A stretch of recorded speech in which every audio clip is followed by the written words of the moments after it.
Assalamualaikum warahmatullahi wabarakatuh. Apa kabar pemirsa PAL TV? Senang sekali saya Kiki Marina kembali menjumpai Anda dalam program acara Aspirasi Demokrasi. Pemuda memiliki peran penting dalam kemajuan sebuah bangsa. Pemuda juga memiliki potensi untuk membawa perubahan-perubahan ke arah positif di masa ke depan. Dan kali ini kami bersama seorang tokoh pemuda Banyuasin sekaligus juga ketua olahraga e-sport Banyuasin yang aktif dalam Partai PDI Perjuangan Banyuasin. Kita sapa dulu seorang sosok pemuda kita, Kak Ari, apa kabar? Alhamdulillah baik, Mbak. Iya, nama lengkapnya adalah Syarif Hidayatullah Asqalani. Mbak juga sehat ya? Alhamdulillah sehat. Akhirnya presenter ditanya juga ya. Jangan saya yang sehat. Ya beda ya kalau wawancaranya sama pemuda ya. Iya. Jadi lebih santai gitu. Lebih santai, cuman Iya. agak gugup aja. Kak Ari ini ngomong-ngomong sekarang lagi sibuk apa? Kalau soal kesibukan sih ya seperti anak-anak muda yang lain lah. Sibuk kuliah dan juga sibuk organisasi. Sibuk organisasi dan Iya. juga kuliah. Jadi dalam kesibukan ini mengatur waktu agak-agak punya kesulitan nggak sih? Dalam kan mobilitasnya agak sulit ya. Karena kuliah di Saya kuliah di Muhammadiyah. di Palembang Di berarti ya. Muhammadiyah. Ya, kalau untuk masalah waktu emang agak sulit sih karena masalah jarak tadi benar kata Mbak, mobilitas tadi kan. Cara mengaturnya gimana nih Kak Ari? Cara mengaturnya sih Ada waktu luang begitu ya untuk kembali ke sini, ke Banyuasin. Karena kan ketua ya, ketua di e-sport. ya kata e-sport itu salah satunya. Untuk memantaunya sendiri gimana? Ada waktu-waktu khusus nggak untuk datang ke sini? Sebenarnya cara mengatur waktu saya simpel, Mbak. Karena yang paling saya utamakan itu kuliah. Jadi kalau misalnya ada jam kuliah, ya saya organisasi tinggal dulu. Intinya kunci utamanya kuliah. Kuliah dulu ya. Kalau misalnya kuliah kosong, kesibukan lain bisa dijalani. Gitu aja. Tapi sebagai ketua organisasi masih ke-handle nggak sih untuk organisasinya sendiri? Pasti masih lah. Masih Kan zaman sekarang udah canggih, Pak. Ada yang namanya HP kan. Iya, jadi memantau melalui? Ya kalau memantau ya melalui aplikasi, bisa dari WhatsApp, bisa dari Zoom. Iya, karena pasti ada masih teman-teman yang mengurus Iya. di sini ya. Bahkan kalau mau rapat pun, kalau misalnya ada rapat mendadak, bisa dari Zoom, dari Iya. online. Oh, jadi memang selalu memantau ya, walaupun sibuk masih di Palembang ya. Ya, insya Allah bisa masih. Oke. Selain memantau organisasi e-sport, apalagi nih yang biasanya dipantau organisasi yang lain? Saya sangat banyak sih mengikuti organisasi. Ada organisasi sosial, organisasi masyarakat, dan organisasi pemuda. Nah, salah satunya yang disebut Mbak tadi kan e-sport. Saya menjadi ketua di sana. Iya, tadi sebelum kita ngobrol-ngobrol di on air, ada off airnya juga bercerita tentang narkoba ya, kegiatan-kegiatan untuk mencegah penggunaan narkoba ya. Bisa dijelaskan nggak? Jadi usaha yang dilakukan, upaya yang dilakukan untuk merangkul nih para pemuda kita supaya say no to drugs gitu. Ya, karena kita adalah sebuah organisasi ya, bukan polisi yang memberantas. Ya, kita lebih ke arah mengayomi dan membuat para pemuda itu mengalihkan pandangan yang awalnya pandangannya ke narkoba, kita alihkan ke kegiatan lain, ke pandangan yang lain. Misalnya kita adakan kegiatan-kegiatan yang bermanfaat seperti lomba sepak bola, lomba e-sport yang biasa saya jalankan. Ya itu sih untuk jadi event-eventnya sudah dilakukan maksudnya beberapa cabang olahraga sudah dilakukan event-event untuk mengalihkan informasi tadi ya? Sudah. Tahun kemarin kita sudah mengadakan 2 kali event akbar e-sport karena saya selaku ketua e-sport ya. Salah satunya juga untuk menjaring atlet dari Banyuasin untuk menuju ke Porprov. Walaupun sih sebenarnya Porprov di e-sport masih ragu dari provinsinya karena masih ragu diadakan atau tidak. Tapi keraguan dari sana tidak membuat keraguan dari sini dong ya? Iya, yang penting kita jalankan dulu tugas kita, menuju ke atas ya urusan mereka. Iya, tetap bersemangat di sini ya. Bagaimana cara merangkul para pemuda Banyuasin? Apakah memang mereka punya antusias? Untuk antusias sangat luar biasa kalau di Banyuasin ini, Mbak. Jadi bukan PR khusus ya? Bukan PR khusus. Antusias sudah banyak. Nah, kita tinggal memberikan wadah, memberikan jalan untuk mereka menuju prestasi. Karena di e-sport ini bukan hanya mengejar prestasi. Kalau misalnya mereka yang benar-benar jago, kalau bahasa anak muda sekarang pro lah bahasanya kan. Pro. Bisa menjadi pro player. Kadang pro player itu sekarang adalah sebuah profesi. Iya. Jadi otomatis sudah banyak ya prestasi dari para anggota. Kalau di Indonesia udah banyak, Mbak, udah banyak banget. pasti anak-anak Mobile Legend, PUBG, Free Fire pasti ngerti lah. Iya. Kalau di Banyuasin sendiri gimana?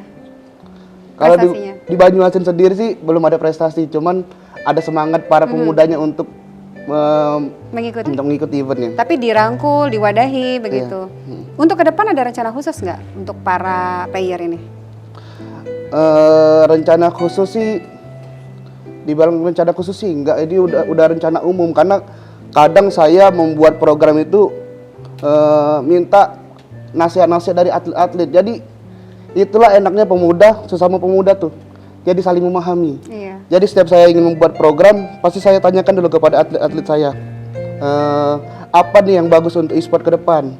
Ada yang bilang, Kak, bagusnya diadakan pengurus di setiap kecamatan biar terjangkau yang orang-orang yang di dalam-dalam. Apalagi kan Banyuasin perairan Luas, kan, ya? Luas perairan. Jadi perlu adanya pengurus kecamatan salah satu contohnya untuk menjangkau yang tidak kelihatan. Jadi Kak Ari, kalau menurut Kak Ari sendiri, potensi dari pemuda di Banyuasin ini untuk membangun daerah tuh sebesar apa sih? Apa yang bisa mereka lakukan gitu? Sangat banyak kalau untuk pemuda nih. Yang paling utama itu adalah semangatnya. Jadi untuk para pemuda-pemuda yang malas, untuk yang hobi rebahan lah bahasa bahasa zaman sekarang, bangkitkanlah semangatnya untuk membangun Banyuasin. Salah satunya dengan apa? Mengikuti organisasi-organisasi kepemudaan.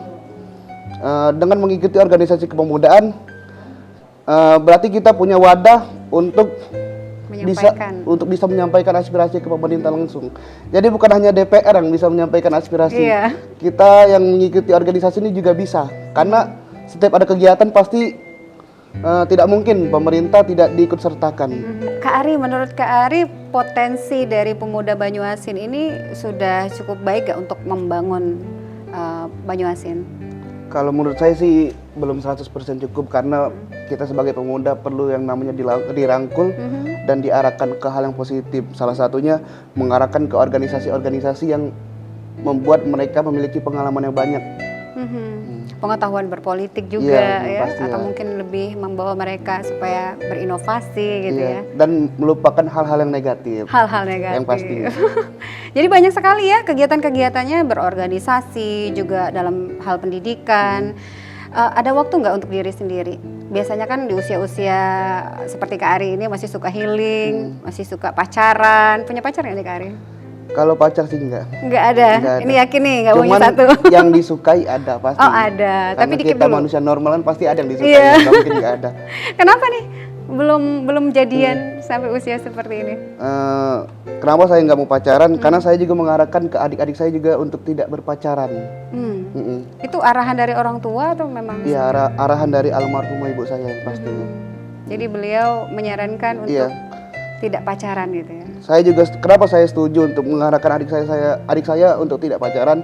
Kita tidak perlu membahasnya ke arah agama, kita membahasnya ke arah logika dan hati saja. Kenapa saya melarang adik saya? Karena saya sayang sama mereka. Jika mereka punya cowok, saya cemburu pasti. Oh gitu. Iya. Jadi nanti di waktu yang pas, di momen yang tepat, langsung aja menikah gitu. Iya, saya pengen kalau misalnya ada yang sedang sama adik saya, nikahin. Cuman tunggu umurnya lah, udah pas juga lah. Harus serius dulu Iya. ya. Oke. Jadi memang kegiatannya difokuskan benar-benar hanya untuk pendidikan dan juga untuk bersosialisasi. Iya, yang ya? pasti liburan juga pastilah. Paling yang liburan, salah satu hiburan saya tuh ya main game sih sebenarnya. Iya. Tapi katanya ada ketertarikan dengan politik ya. Iya, Nah, iya. kita akan bahas nih untuk pemirsa PAL TV juga kita akan terus melanjutkan perbincangan kita dengan Kak Ari, dan setelah segmen yang selanjutnya kita akan membahas mengenai ketertarikan Kak Ari ke bidang politik. Tetap bersama kami.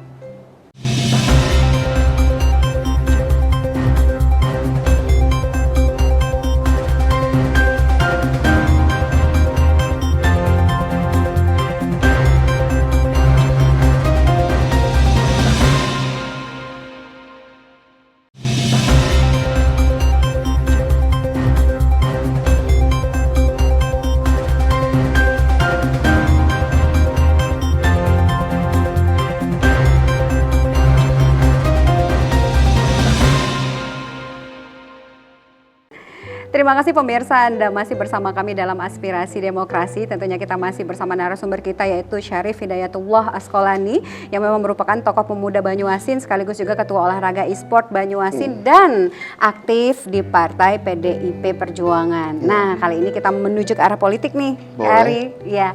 Jadi Kak Ari ini kan memang sudah ada ketertarikan nih menuju ke arah politik nih ya.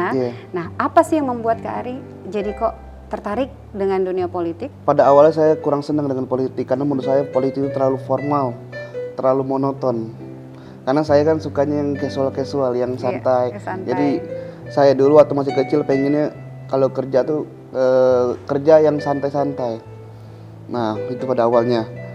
Kenapa saya senang sama politik? Saya juga berasal dari keluarga politik. Ibu saya politik, ayah saya politik. Dan itu hanya salah satu faktor. Yang membuat saya sangat senang dengan politik adalah manfaat dan tujuannya. Tujuan politik itu emang banyak, tapi salah satunya adalah membantu banyak orang kalau kita terjun di sana. Karena politik itu lebih banyak sosial ke masyarakat kan. Dan manfaatnya kita mendapatkan pahala, mendapatkan kebahagiaan karena kita membantu orang tersebut. Jadi bermanfaat gitu ya, merasa bermanfaat bagi sesama begitu ya? Iya, kalau menurut saya itu. Jadi otomatis Kak Ari beranggapan bahwa untuk bisa membantu orang mengambil kebijakan agar dapat membantu orang itu tadi harus terjun ke dunia politik. Salah satunya. Sebenarnya untuk membantu orang tuh banyak cara ya. Banyak cara. Nah, bisa sedekah, bisa membantu menolong orang yang lagi kesusahan. Cuman dengan saya masuknya politik, saya bisa membantu banyak orang karena semua hal-hal kebijakan, semua hal-hal yang bisa, contohnya membangun jalan, memberikan basis-basis ke masyarakat itu kan kebijakan kan melalui kebijakan politik. Ya, kalau misalnya ingin membantu banyak orang ya harus terjun ke politik pasti kan. Iya, jadi cangkupannya lebih luas dengan cangkupannya lebih luas. Kalau dari melihat perjalanan ibu dan ayah nih, berat nggak sih sebenarnya berpolitik itu kalau menurut Kak Ari? Politik itu berat, rumit, cuman seru. Seru. Kenapa saya bilang seru? Karena dengan kita mengikuti politik kita bisa berusaha memecahkan suatu masalah.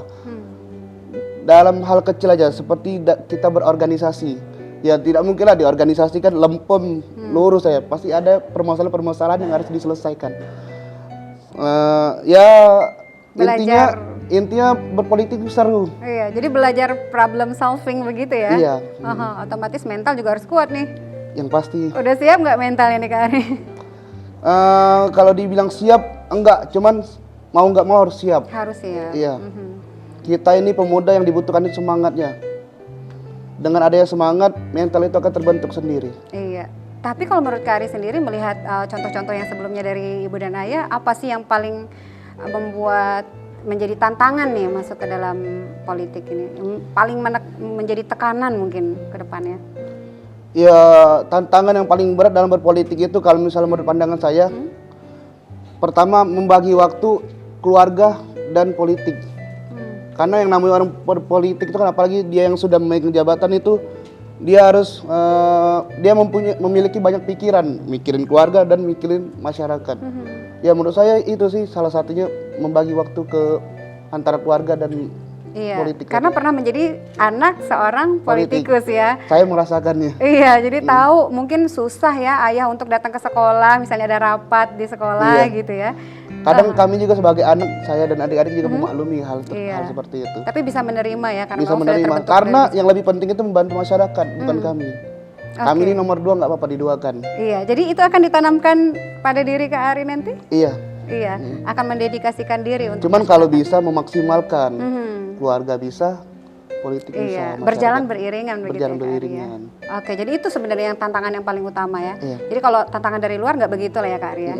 Jadi nanti kan mau mencoba untuk ke DPRD nih. Insya Allah. Udah siap nggak menang kalahnya? Mentalnya nih. Tadi di awal saya udah bilang, siap tidak siap, saya harus siap. Karena modal anak muda ini adalah semangatnya.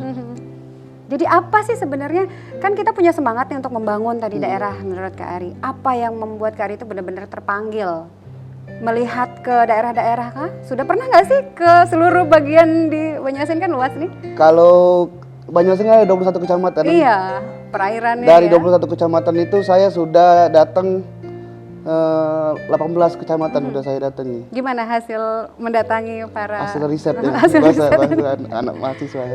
Gimana? Ya Banyuasin kan ada darat, ada perairan. Ya mereka kan pasti beda dalam kebudayaan, dalam bekerja juga pasti beda. Di perairan lebih banyak bertani, di darat lebih banyak bekerja di kantoran perusahaan. Ya sangat beda lah kalau misalnya di Banyuasin. Ya, jadi selain aspirasi dari para pemuda, aspirasi mana lagi nih yang akan disampaikan dalam bidang apa lagi nih Kak Ari? Tentu saja sebagai DPR kan memperjuangkan aspirasi ya. Saya akan memperjuangkan aspirasi pendidikan, infrastruktur, dan lain-lain yang bisa diperjuangkan. Sebenarnya kalau misalnya di DPR ini tergantung komisinya. Jadi saya akan memperjuangkan di mana saya ditempatkan Bidang sesuai bidang. sesuai ya? bidang dari komisi tersebut. Tapi nanti akan mendengarkan juga keluhan-keluhan dari masyarakat Ya, terlebih pasti. dahulu ya, supaya nanti tetap tepat sasaran gitu ya Kak Ari ya. Benar. Oke, jadi kalau Kak Ari sendiri kan pendidikan, background pendidikannya kan adalah hukum, ya. Ada nggak sih hubungannya sebenarnya dari background pendidikan menurut Kak Ari menuju ke arah politik ini? Hukum itu cangkupannya sangat luas. Seluruh bidang pasti ada hukum. Setiap bank pasti ada orang penyuluhan, ada orang hukumnya. Seluruhnya pasti ada hukum. Ya kalau menurut saya sih sangat cocok ditempatkan ke politik, apalagi di DPRD.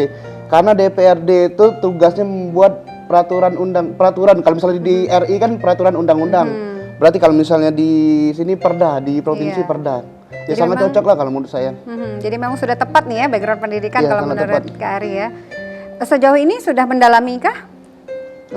Dalam hal apa? Mendalami dalam hal apa? Dalam hal kepemerintahan, dalam pendidikan yang digeluti sekarang? Kalau mendalami tidak cuman belajarlah step by step. Biasanya kan kalau kita sudah ada bayangan nih mau masuk ke politik, jadi lebih mendalami misalnya ke jurusan tertentu seperti itu. Sudah mulai dilakukan atau memang masih umum aja sekarang? Kalau saya sih lebih ke umum. Jadi kalau misalnya saya belajar ke yang kata Mbak tadi kan yang spesifik mau bidang apa enggak, saya lebih belajar ke umum. Jadi mau ditempatkan di mana saja saya siap. Misalnya kayak di DPR kan ditaruh di komisi apa saja saya siap. Gitu. Jadi konsentrasinya juga sekarang masih terbagi-bagi juga nih ya, karena memang masih membawahi beberapa organisasi begitu organisasi, ya. Dan balik lagi nih kalau misalnya kita ngomongin tentang tadi yang dibahas adalah aspirasi ya. Jadi kalau misalnya sudah didapatkan keluhan-keluhan dari masyarakat, terus disampaikan begitu ya. Dan itu adalah menjadi suatu tujuan. Nah, ada tujuan lain nggak sih untuk menjadi anggota dewan ini selain menyampaikan aspirasi tadi? Selain menyampaikan aspirasi ya tujuan Dewan Perwakilan Rakyat itu adalah memperjuangkan. Jadi kalau misalnya kita sudah menyampaikan tapi ditolak atau diabaikan ya kita perjuangkan sebagai Dewan Perwakilan Rakyat sampai terwujud gitu ya. Ya apalagi kita pemuda ya harus semangat dalam memperjuangkannya. Oke, dan nanti kita juga akan membahas mengenai keterlibatan nih peran pemuda kepada pembangunan daerah khususnya di Kabupaten Banyuasin. Kita akan membahas pada segmen ketiga ya Kak Ari ya. Dan untuk pemirsa tetap bersama kami dalam Aspirasi Demokrasi.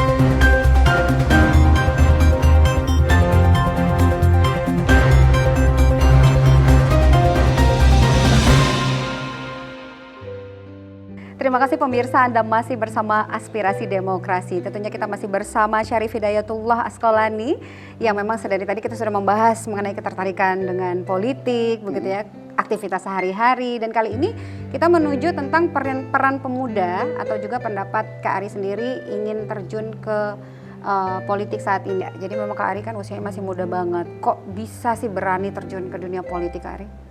Ya kita harus berani, Mbak. Ya berani mencoba, berani berjuang dan berani berdaya saing. Karena jika jatuh kita masih bisa mengulang Bangkit karena lagi. umur masih panjang. Masih panjang ya. Ya, intinya pesan untuk para pemuda, jangan takut untuk berjuang. Iya. Dengan mencoba dan gagal pun sebenarnya kita udah dapat satu nilai ya. Iya. Karena jika kita gagal, itu akan menjadi pengalaman. Sama halnya seperti saya akan mengikuti pemilu 2024 nanti. Jika saya gagal, itu adalah pengalaman yang sangat berharga bagi saya. Karena kedepannya saya bisa mencoba belajar Dari kesalahan-kesalahan. dari kesalahan sebelumnya. Bahasanya tidak jatuh ke lubang yang sama. Gitu. Iya, jadi justru akan menguatkan mental menjadi lebih lagi ya untuk benar, kedepannya ya. Luar biasa. Jadi memang kalau menurut Kak Ari, pemuda itu memang harus berani gitu Ya ya. harus berani. Intinya berani dulu. Bisa nggak bisa harus bisa. Harus bisa, karena tadi ada aspirasi yang ingin disampaikan. Iya, benar, Mbak. Iya. Dan apa sih yang membuat Kak Ari juga nanti akan memotivasi para pemuda yang lain di Banyuasin? Ya, cara saya memotivasi para pemuda yang ada di Banyuasin yang pastinya kan khususnya. Saya harus mencontohkan dulu hal-hal yang baik. Karena jika kita ingin menjadi pemimpin yang baik, yang ingin dicontohkan, ya kita harus mencontohkan hal-hal yang baik dulu, Mbak. Melakukan hal-hal positif Jangan tadi kita banyak ngomong, banyak berjanji, cuman kita tidak bisa mencontohkan apa yang kita ucapkan tadi. Oke, jadi dengan memberikan contoh terlebih dulu, teladan terlebih dahulu Iya. begitu ya, sehingga nanti bisa mereka menilai sendiri begitu ya, seperti apa gitu kan Iya. kegiatan-kegiatan yang selama ini memang sudah dijalankan begitu Kak Ari ya. Jadi dengan pemuda-pemuda di Banyuasin sendiri gimana nih kedekatannya Kak Ari? Sudah mulai memang karena sudah banyak organisasi, sudah mulai banyak teman yang di sini atau memang sudah dari kecil banyak Nanti teman dulu di Mbak, bahas soal kedekatan apa dulu nih? sini? Kedekatan Kalau teman kedekatan lah. banyak Kak, karena ada kedekatan hati, kedekatan emosional. Nah, yang Mbak tanya nih kedekatan apa? Kedekatan hubungan pertemanan lah hubungan gitu. pertemanan. Banyak ya? Alhamdulillah baik-baik saja. Baik-baik saja. Tapi teman-teman di kepemudaan sendiri banyak ya, Kak Ari pasti ya? Iya banyak pasti banyak. Kebanyakan dari kalangan mana nih? E-sport kah? Dari para... Karena ya yang saya ikuti organisasi kan banyak, jadi semua kalangan ada. Mau dia kalangan NU, kalangan Muhammadiyah, kalau misalnya organisasi itu ada kalangan PMII atau HMI, saya semuanya saya temanin, Mbak.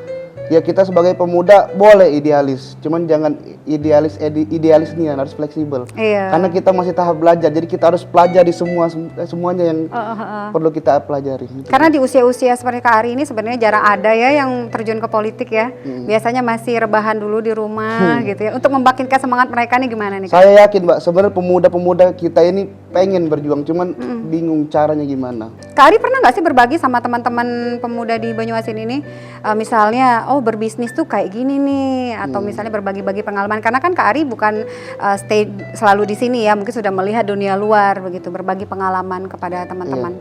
Kalau misalnya bertemu dengan teman-teman, ya yang pasti saya akan berbagi hal-hal yang sudah saya ikuti atau saya jalani, pasti saya berbagi lah Mbak kalau soal itu. Mereka antusiasnya gimana nih Kak Ari? Waktu Kak Ari menjelaskan, oh misalnya kita gini aja yuk, misalnya buka event apa gitu. Mereka antusiasnya terhadap suatu yang baru itu gimana sih Kak Ari? Mereka takut kah atau memang mereka antusias kah? Sebenarnya tergantung hobi. Jadi apa yang saya sampaikan atau saya berikan ke mereka, ya tergantung mereka. Kalau misalnya mereka hobi atau mereka seneng, pasti mereka biasanya mereka antusias. Kalau misalnya mereka nggak seneng, ya mereka tidak begitu menanggapi ya, begitu sama ya. halnya kayak monyet sama ikan. Ikan bisa berenang, monyet bisa berenang, cuma dia tidak hobi dengan air. Oh gitu, sukanya manjat gitu ya. Kurang lebih kayak gitulah. Oh jadi otomatis memang Kak Hari bisa melihat potensi dan nanti akan diarahkan sesuai dengan keinginan atau hobi dari para pemuda begitu ya, supaya memang mereka mau melakukan kegiatan-kegiatan yang positif ya, meninggalkan yang mungkin kurang bermanfaat bisa dibilang gitu ya. Tapi sejauh ini mereka punya ketertarikannya untuk melakukan hal-hal yang positif ya, pemuda-pemuda kita. Yang pasti mereka pasti ada ketertarikan. Cuman kita nih sebagai, ini pesan juga untuk para orang tua, jangan mengekang atau menghalangi hobi para pemuda. Karena jika kita menghalangi hobi para pemuda, itu yang menyebabkan mereka lebih fokus ke hal-hal negatif. Karena gimana mereka mau ke hal positif kalau misalnya mereka dilarang, dipaksa gitu ya. Dilarang atau dipaksa melakukan hal yang menurut orang tua itu benar, kan belum tentu juga menurut kami itu benar. Ya, sebagai orang yang siap untuk terjun ke dunia politik, prinsip politik apa yang dipegang sama Kak Ari? Untuk prinsip sih banyak prinsip saya. Karena saya bisa memahami politik, bisa mengerti politik itu juga belajar di banyak orang, bukan hanya ayah saya saja, ibu saya saja. Prinsip saya yang pertama, hargai yang muda, hormati yang tua. Karena percuma kita menjadi orang hebat, tapi kita tidak menghormati yang tua dan tidak menghargai yang muda. Itu prinsip saya yang pertama. Yang kedua, saya kecil. Cuman saya tidak mau dikecilkan. Kita juga sebagai pemuda harus memegang prinsip itu. Jangan kita merasa kecil, cuman kita mau dikecilkan orang atau diinjak-injak sama orang yang lebih tua dari kita. Ya kalau misalnya mereka menasihati, kita harus mengerti. Cuma kalau misalnya mereka mengecilin kita atau menganggap remeh, harus kita kritiki, harus kita lawan. Iya, dijelaskan. Iya, dijelaskan. Ya, bukan berarti muda tapi kita tidak punya prinsip begitu. Iya, ya. benar. Oke. Dan satu lagi, prinsip saya dari presiden pertama kita yang sangat saya senangi kata-katanya tersebut, yang membangkitkan semangat para pemuda yang pastinya. Kurang lebih seperti ini kata-katanya. Berikan saya 10 orang tua, akan saya cabut gunung Semeru dari akarnya. Dan berikan saya 10 pemuda, akan saya guncangkan dunia. Iya. Dari kata-kata tersebut sudah jelas pastinya kan, Soekarno lebih mendukung para pemuda untuk menjalankan tugas-tugas yang lebih besar. Karena pemuda ini memiliki semangat dan kerja keras yang lebih kuat daripada yang tua-tua. Iya, dan inilah waktunya para pemuda gitu ya. Oke, ada pesan nggak nih untuk para pemuda, khususnya pemuda di Banyuasin? Silakan disampaikan nih Kak Ari. Pesan saya untuk pemuda Banyuasin nggak banyak-banyak Mbak. Berhenti melakukan hal-hal yang tidak bermanfaat.